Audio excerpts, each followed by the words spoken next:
England হারলেই 4 কোটি টাকা পাবে বাংলাদেশ। আগামীকাল পাকিস্তানের করাচিতে দক্ষিণ আফ্রিকার মুখোমুখি হবে ইংল্যান্ড। এই ম্যাচে ইংল্যান্ড হারলে আর্থিকভাবে লাভবান হবে বাংলাদেশ। আফগানিস্তানের বিপক্ষে হেরে ইংলিশদের বিদায় নিশ্চিত হয়েছে আগেই। এখন আর পাওয়ার কিছু নেই। অন্যদিকে সেমিফাইনাল নিশ্চিত করার জন্য দক্ষিণ আফ্রিকার জয় দরকার।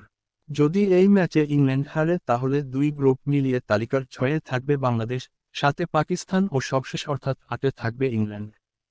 এবার চ্যাম্পিয়ন দল প্রাইজ মানি হিসেবে 27 কোটি 21 লাখ টাকার ওপরে $22,40,000 পাবে। রানার্স আপ দল পাবে 13 কোটি 60 লাখ টাকার ওপরে $11,20,000। সেমিফাইনাল থেকে বাদ পড়া দল পাবে 6 কোটি 80 হাজার টাকার ওপরে। এরপরে পঞ্চম ও ষষ্ঠ স্থানে থাকা দল পাবে 4 কোটি 25 লাখ টাকার ওপরে $3,50,000। আর সপ্তম ও অষ্টম দল পাবে 1 কোটি 70 লাখ টাকার ওপরে $1,40,000। এর বাইরে এবারের চ্যাম্পিয়ন্স ট্রফিতে অংশ নেওয়ার জন্য প্রতিটি দল 1.5 কোটি টাকার ওপরে পাবে $1,25,000। সে হিসেবে অংশগ্রহণকারী দেশ হিসেবে বাংলাদেশ ইতিমধ্যে 1.5 কোটি টাকা অর্জন করেছে।